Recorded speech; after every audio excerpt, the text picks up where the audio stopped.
дар шурӯи ҳафтаи нав барномаи хабарии радио Озодиро ман Шаълои Гулхоҷа пешниҳоди шумо мекунам. имрӯз 13 ноябр аст ва дар барнома ин мавзӯъҳоро дорем. заминларзаи шадид дар марзи Эрону Ироқ ҳаёти камаш садҳо нафарро аз байн бурда, ҳазорҳо тани дигарро маҷрӯҳ ва бехонаву дар кард. амалиёти наҷот идома дорад. اثر زلزله دست من برخورد به شیشه کرد، شیشه رو کلاً آمد و سر صورت من، دست من زخمی کرد، سر من زخمی کرد. сокинони биноҳои тахрибшудаи маркази Душанбе шикоят доранд ки ҷуброни муносибро барои харидани хонаҳои нав дастрас накарданд. ما را خانه نشون دادن که رفتیم که یک خانه خروشوفسک که همونجا در موی سفید میخونجا دیگه من یا جنوش و میسو یک خودش توقع نیست اینجا در قید 5 کسند.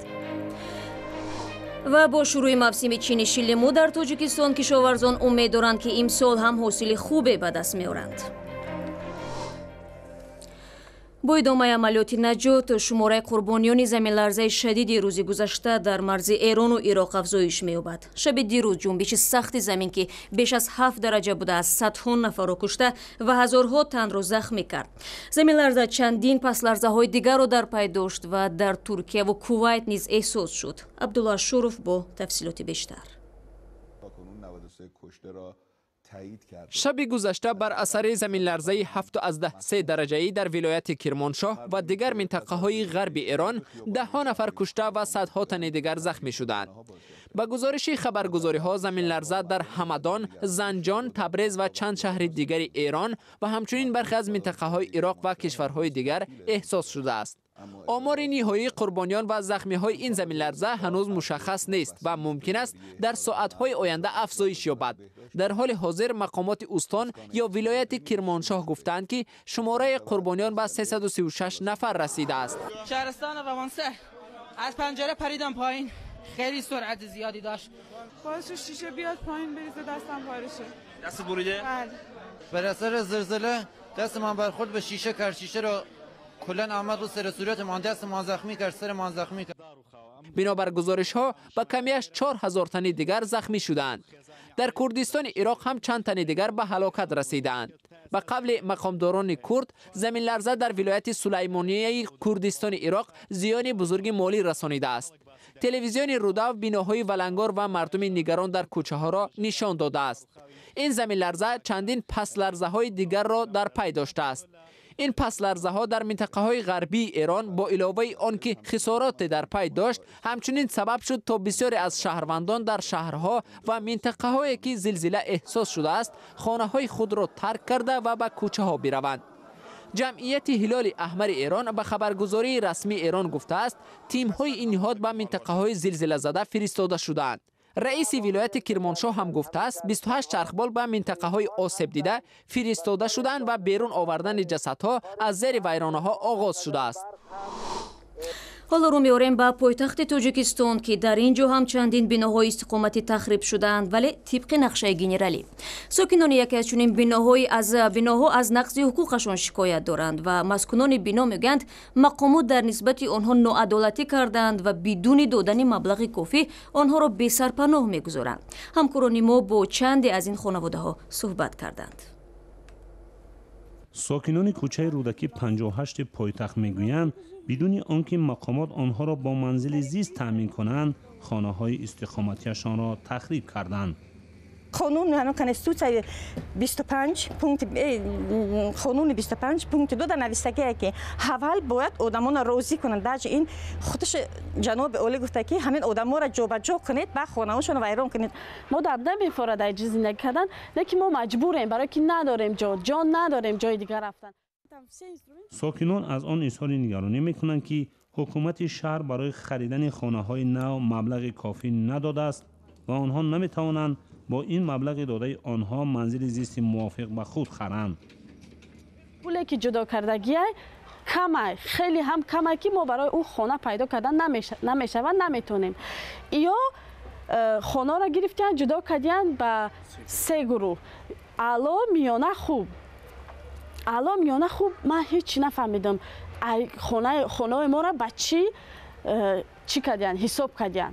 این با اعلاش نکردن، با میانش نکردن، با خوبش هم نکردن. این هیچی همون پولی که حساب کردن و هیچ کدامش داخل نمیشود. شرکت هایی که در این منطقه خانه می سازند ارزش 1 متر مربع را $700 تعیین کردند. 98,000 سومونی کجا در خانه میابیم؟ ما را خانه نشون دادن که رفتیم که یک خانه خروشوفسک که همونجا در موی سفید میخونجا دیو من یا جنوش و میسو یک خودش توقع نیست. اینجا در قای 5 کسند. تخریب بیناهای استقامتی در پایتخت بر اساس نقشه کل سال قبل شروع شد. بر اساس این نقشه باید تمام بیناهای تا 4 آشیانه تخریب شده به جای آنها بیناهای تا 25 طبقه ساخته شود. مقامات میگویند با سازی پایتخت برای حل مسئله دسترسی ساکنان به منزل گرفته شده است که هنوز هم یک مشکلی اصلی مردم تاجیکستان دانسته می شود.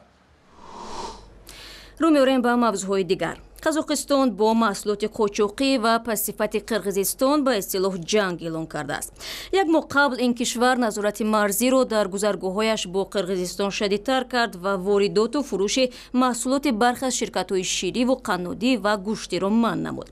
در 2 هفته اخیر در مجموع تا 100 تن محصولات قرغیزی اجازه ورود به قزاقستان را پیدا نکردند.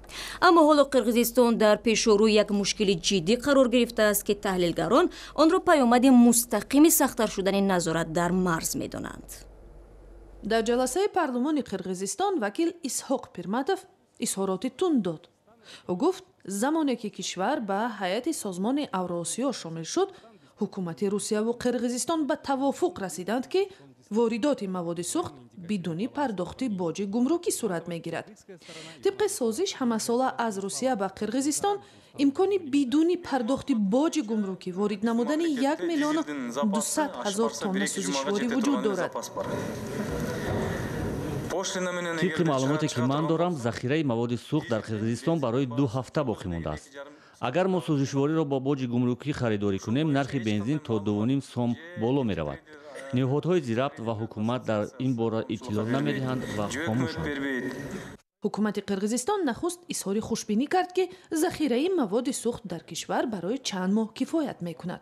ولی بعدتر در یک جلسه که سروزیر بدون حضور خبرنگاران تشکیل کرد، رئیس کمیته صنعت و انرژتیکا اقرار شد که سوزشواری خیلی کم مانده است. حالا وضعیت چنین است که ذخیره مواد سوخت برای 15-20 روز میرسد. همین حالا جلسه حکومت به پایان رسید. در وزارت انرژتیکا در فکر حل این مشکل هستند. مواد سوخت وارد میشود ولی متاسفانه نه در حجم ضروری.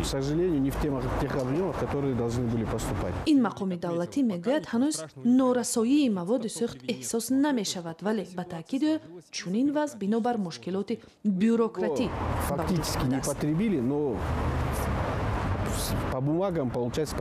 در اصل مواد سوخت هنوز استفاده نشده است. بنابر اعلامیه گمرکی سوزشواری از مرز روسیه گذشته است ولی هنوز به قرغیزستان نرسیده است. هر وقت به حدود قرغیزستان و به بازار داخل شود مشکل حل می‌گردد. ولی تحلیلگران میگویند مشکلات مرزی میان قزاقستان و قرغیزستان برای به وجود آمدن چنین وضعیت سبب شده است. برای آنکه قزاقستان نظارت مرزی را در گذرگاه‌هایش با قرغیزستان شدید کرد. در نقطه‌های سوزشواری قرغیزستان ارزش مواد سوخت تا 2 سوم قیمت شد و ظاهراً بالاروی نرخ ادامه خواهد یافت. حل این مشکل به مذاکرات حکومت‌های روسیه و قرغیزستان بستگی دارد. در این بخش برنامه از روزگار صدها پناهجویان روهینجا برایتان قصه میکنیم که میخواهند خود را تا بنگلادش برسانند. گزارش تایر سفر را میبینیم. اینها نظامیان میانمار هستند که به خبرنگاران ثبت آنها را بسیار کم اجازه میدهند. آنها در ساحل بحر در خلیج بنگال جای را پاسبانی میکنند که پناهجویان از ولایت روهینجا میانمار میخواهند خود را از آنجا به بنگلادش برسانند. ثبت سربازان با اجازه ارتش میانمار روز 12 نوامبر صورت گرفت. 1000 نفر از پناهجویان روهینجا اینجا زیر آفتاب سوزان منتظرند که کشتی آمده آنها را با اردوگاه پناهجویان به بنگلادش همسایه میبرد. یگانه نیتشان ترک میانمار است. ما نیتی برگشتن نداریم. ما وقت روستا را ترک کردیم گفتیم که دیگر بر نمیگردیم. بعضی‌ها اینجا 1 ماه است که منتظرند. نظامیان میگویند به آنها کار نمیگیرند و اگر کشتی بیاید حق دارند بروند. ما با آنها کار نمیگیریم چون نمیخواهیم به مشکلی گرفتار شوند. از زمان عملیات ارتش میانمار در ولایت روهینجا 600,000 نفر به بنگلادش گریخته و پناهگاه یافتند. مقامات سازمان ملل نظامیان میانمار را به قتل مردم بیگناه روستاها متهم کرده و گفتند که کشتار اقلیت روهینجای مسلمان میانمار برابر با نسل کشی است. برمیگردیم به تاجیکستان. لیموی خوشبوی تاجیکستان که تو بازارهای روسیه و قزاقستان میرسد سالانه به خانواده‌های کشاورز در ولایت ختلان درآمد خوب می‌آورد. لیمو پروران تاجیک میگویند با وجود آنکه پرورش آن مهنت سنگین دارد ولی حاصل زیاد می‌دهد و طلبگارانش کم نیستند. گزارش مومن احمدی در همین باره است.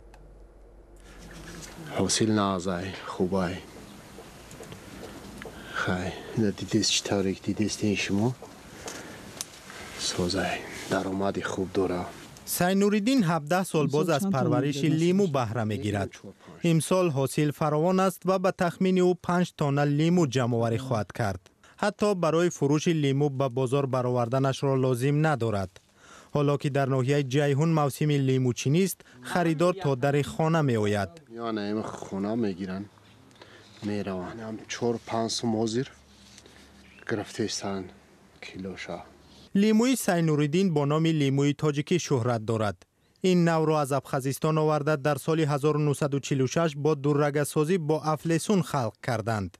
آن خوشبوی بوده، طعم خاص و پوست تنک دارد. همین آن را میان مشتری ها سر خریدار کرده است. و فدراسیون روسیه انتخاب چی میکنن؟ صادرات میشه. صادرات میشه. خیلی نمای پنسومی که بگیریش 20,000 سومون میشه. چند کس در خانه‌تون با همین لیمانداری مشغولید؟ در وقتی کارش هممون با همین سر کار میگیریم. همه عائله یعنی 18 نفر. لیمو نگاهوبینی جدی میخواهد. زحمت پرورش آن در گرمخانه ها نیز سنگین است. این زحمت را درآمدش جبران میکند. مهاجرت مهنتی نبریم، راسخود خانه توی پوی خانه در ساختن از حساب هم لیمون میشود.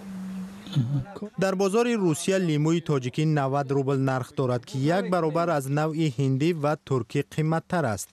90 روبل روسی بیشتر از 12 سامانی است. ناحیه جیهون یکی از نواحی لیمو پرور بوده، سالانه در 101 هکتار زمین لیمو پرورش می شود که بر روسیه، قزاقستان صادر می شوند. نکته خوبش است سال تا سال ما به نظر داریم که سطح لیمو پروری در ناحیه جیهون بسیار زیادتر کنیم. کارشناسان ساحه کشاورزی بر اینند که سالهای اخیر اقلیم جیهون تا اندازه تغییر کرده که پرورش لیمو را جالب ساخته است. مصلح الدین جلالوف 10 سال در روسیه مهاجر مهنتی بود. حالا گرمخانه می سازد. تا 60 نهال لیمو را می خواهد در آن پرورش کند. مقصد ما که همی درآمد لیمو ساز است کرد. نگاه این همی را ساز کردیم اوزی 30,000 سومون رصد کردگیم. انشاءالله ای آیند با خوب بشود. مصرف این ساختمان را مصلح الدین سرمایه برای آینده کودکانش می حسابد. نمیخواهد فرزندانش مثل او عذاب مهاجرت مهنتی را بکشند، بلکه از حاصل لیموی این گرمخانه ها زندگیشان را تأمین سازند. لیمو پروری برای که ای سال آیند نه برای خودم، برای فرزندانم. و امروز با یک قراری حکومت تاجیکستان امید давлатзода معاون وزیر رشد اقتصاد و سودا از مقامش برکنار شد. او را در این مقام توجیدین جورزاده که معاون رئیس کمیته رشد محلی نزد پرزیدنت تاجیکستان بود عوض کرد. давлатзода دوام 8 سال اخیر در مقام معاون وزیر اقتصاد فعالیت داشت. ضمناً بر اساس فرمانهای رئیس جمهور و قرارهای حکومت روز 13 نوامبر در ساختارهای دولتی چندین تغییرات صورت گرفت که تفصیلات آن را میتوانید در وبسایت ما پیدا کنید. اینجا میرسیم به فرجام برنامه. اگر شما میخواهید که در جریان تحولات تاجیکستان و جهان باشید، خبر و گزارش‌های ما را در سامانه www.azadi.org پیدا کنید. رادیو آزادی همچنین در شبکه‌های اجتماعی صفحه دارد و در آزادی ویدیو یوتیوب نیز. برای همراهی تشکر و خدا نگهداری هر یک شما. تا ملاقات فردا.